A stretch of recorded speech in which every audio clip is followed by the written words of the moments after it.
What happens when society ignores a mind begging to be seen? Behind the mask and riddles lies a deeper question: what if the villain we fear is the product we created? In this series, we unravel the disturbing transformation of the Riddler, not as a monster, but as a mirror of our own cruelty. What you're about to discover will change the way you see isolation, forever. Before he became the Riddler, he was just Edward, another forgotten name in a sea of neglected souls. Gotham was a city that thrived on spectacle, yet never noticed the quiet boy in the back of the classroom, the one with too many questions and no one willing to answer them. Edward wasn't loud. He didn't fight for attention. He simply observed. Silently. Always on the outside looking in. But in that silence, something was growing. He lived in a small apartment tucked in the grayer corners of the city, places where even light seemed too afraid to stay. His home was more survival than shelter. A flickering bulb. A stained ceiling. A room filled with books and puzzle boxes, his only real company. He found comfort in logic. Control. In a world where emotions betrayed him, patterns became his escape. Riddles gave him power.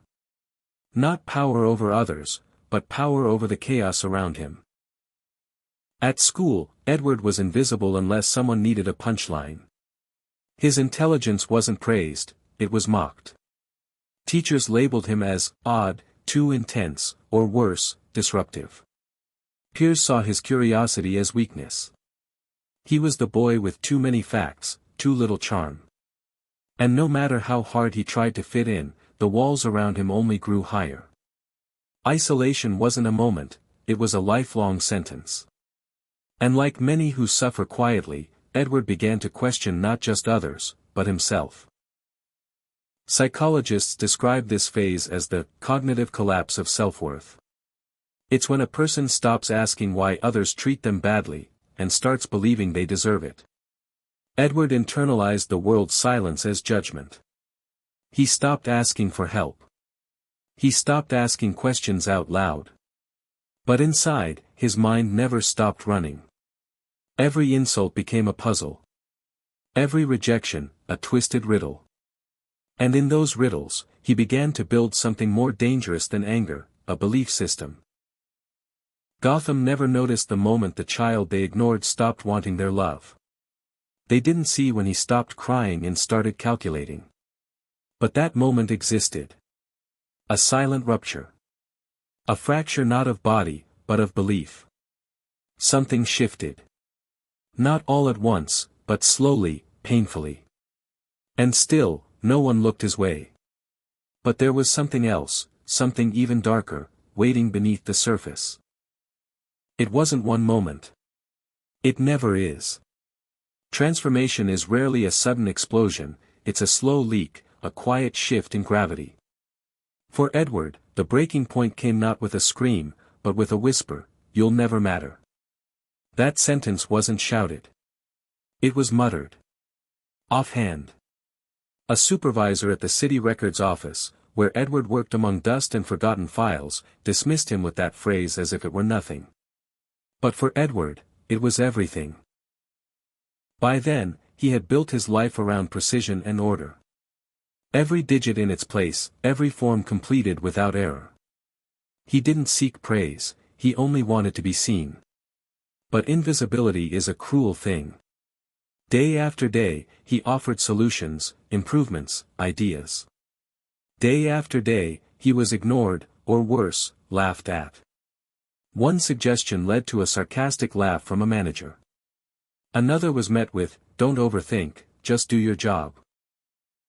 Slowly, Edward began to feel the weight of something growing inside him, not rage, but disillusionment. This is what psychologists call microtrauma layering. It's the accumulation of small rejections, minor humiliations, and social invalidation over time. The damage isn't immediate, it's cumulative. The human brain, especially one with high cognitive sensitivity like Edward's, begins to misinterpret patterns. He started seeing every joke, every silence, every glance as confirmation. He didn't belong. Then came the audit. A system flaw Edward had quietly flagged months ago resulted in a serious data breach. It could have been prevented. But no one listened. And now that the damage was done, they needed a scapegoat. He was suspended. Not because he failed, but because he spoke. That was the final tear. Injustice, when directed at someone already fractured, can create something unrecognizable. That night, alone in his apartment, Edward didn't cry. He stared at his reflection for hours. The silence in the room was deafening, but inside, his thoughts screamed. He began talking to himself, not in madness, but in clarity. They didn't see you because you weren't loud enough. They don't understand riddles. Maybe it's time they solved one they can't ignore. These weren't threats. They were revelations. He didn't plot revenge. Not yet. What he began to construct was an identity. One not bound by the shame of being overlooked. One that demanded recognition. He started with a notebook. Scribbles. Questions. Diagrams. Equations. And at the top of each page, a question mark. His symbol wasn't about chaos. It was about attention. For the first time in his life, Edward was no longer asking to be seen. He was preparing to force the world to look. And it was then that the pieces began to shift into something far more dangerous. It was there, in that silence, that everything began to fall apart. Inside Edward's mind, patterns began to emerge, like constellations only he could see. He no longer viewed the world through the lens of a man discarded. Now, he observed it like a puzzle. Every slight, every oversight, every smirk from a coworker became part of a larger equation. And in that equation, the variable that always disrupted the balance, was people. He didn't hate them. Not exactly. He simply saw their logic as broken. They praised those who shouted, followed those who deceived, and discarded those who thought too much. Edward wasn't angry at the system, he was fascinated by it. He wanted to expose its absurdity, to pull back the curtain and force the world to confront its contradictions. But how do you reveal hypocrisy to a society that has normalized it? He started small. Riddles. Clues. Not sent to the public, not yet.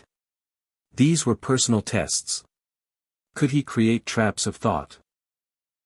Questions so intricate that solving them meant unraveling someone's comfort zone. He mailed one to a former supervisor, wrapped in an anonymous envelope.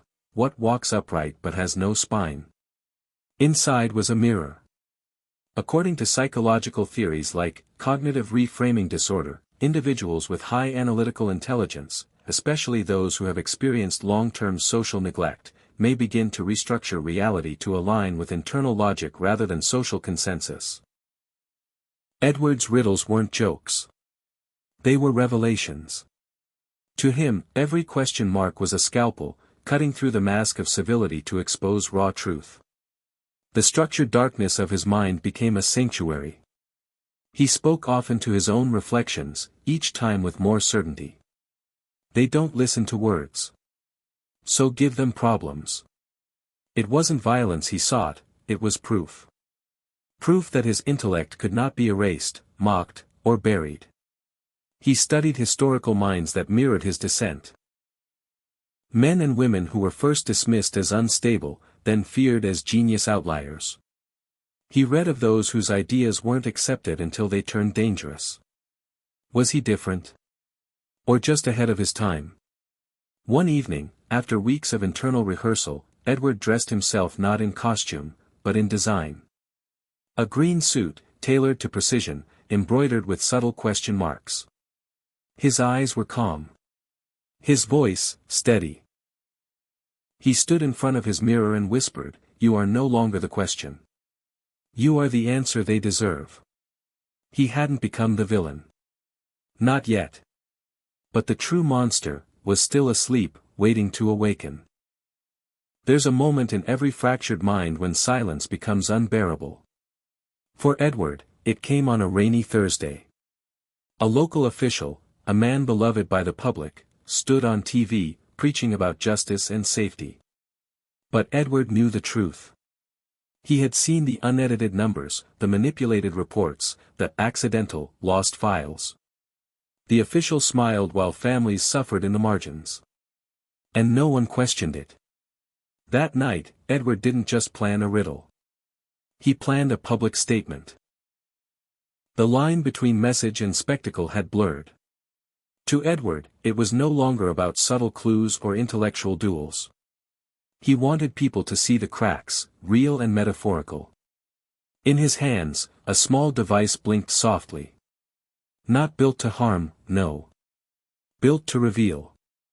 He had tapped into public cameras, collected data, and now he would broadcast a game. One the city wouldn't be able to ignore. The riddle was simple: what's covered in lights, watched by millions, and hides its own reflection? Answer: the city itself. Psychologically, this act marked a shift known as moral reframing. It's when someone no longer believes they are doing something wrong, but instead sees themselves as a necessary correction to a broken system. Edward didn't think he was crossing a line. He believed he was drawing one. The broadcast interrupted evening news. A masked figure in green appeared on screen, voice disguised, tone surgical. You praise men who lie to your face. You honor those who buy silence. But what happens when silence sends you a message? People were confused. Nervous. But curious. And that was all he needed. He ended the video with coordinates, leading not to danger, but to truth. At the location, reporters found files, footage, and proof of the officials' private deceptions. The fall was immediate. Headlines the next day read, "Anonymous tip brings down city hero." But it wasn't anonymous. Not really. A question mark was painted in bright green on the building's door. And from that day forward, the city knew someone was watching. Was it justice? Was it madness? That was the paradox. The public debated it intensely. Online, Edward became a ghost legend, part hacker, part prophet. Some saw him as a dark hero. Others as a threat to stability. But what disturbed them most wasn't what he revealed, it was how much he clearly enjoyed doing it. Inside Edward, the man who once longed for approval had disappeared. In his place stood someone who didn't just understand the rules, he bent them until they snapped. He no longer wanted recognition. He wanted reckoning. He began speaking to the camera at night, recording monologues no one saw but him. Truth has a cost, he said softly, but silence costs more. These weren't rants. They were manifestos. And he was the only one brave enough to read them aloud. The moment of no return had come not with violence, but with validation. The system responded. He moved the needle. People paid attention. He felt alive, not because they saw him, but because they finally saw what he had always seen. And what if, just what if, he was right? In the quiet aftermath of his first televised exposure, something unexpected happened. People began to talk. Not just in fear, but in admiration. Online forums exploded with theories. Psychologists debated on podcasts. Was the Riddler unstable, or just ahead of his time? Edward watched the discussions unfold like a scientist observing an experiment. For the first time in his life, people were dissecting his thoughts, granted, through a mask and cryptic messages. But they were finally engaging with the world he had always seen, distorted, indifferent, and meticulously unfair. But this wasn't chaos. It was method. In fact, Edward's actions aligned with a psychological model known as cognitive dissonance reduction. When people are presented with hard truths that contradict their beliefs, they experience discomfort. The Riddler didn't aim to comfort. He forced discomfort until the truth felt undeniable. He wasn't trying to destroy the system blindly. He wanted to expose its internal contradictions, using its own tools. Each riddle he released had a purpose. Each clue, A mirror. One message led to a school budget report, revealing misappropriated funds. Another pointed to housing documents that uncovered intentional zoning exclusions in low-income areas. He didn't need to fabricate lies. He just connected the dots already hiding in plain sight. Behind every act was a formula, an equation between silence and consequence. Injustice x ignorance equals systemic decay. Truth divided by exposure equals temporary clarity. To Edward, it wasn't madness. It was mathematics. A behavioral neuroscientist on a late-night show suggested Edward's behavior was consistent with moral injury theory. Often used to describe veterans or whistleblowers, it posits that some individuals suffer not from what they've done, but from what they've witnessed others do without accountability. Over time, this moral tension reshapes their sense of identity and duty.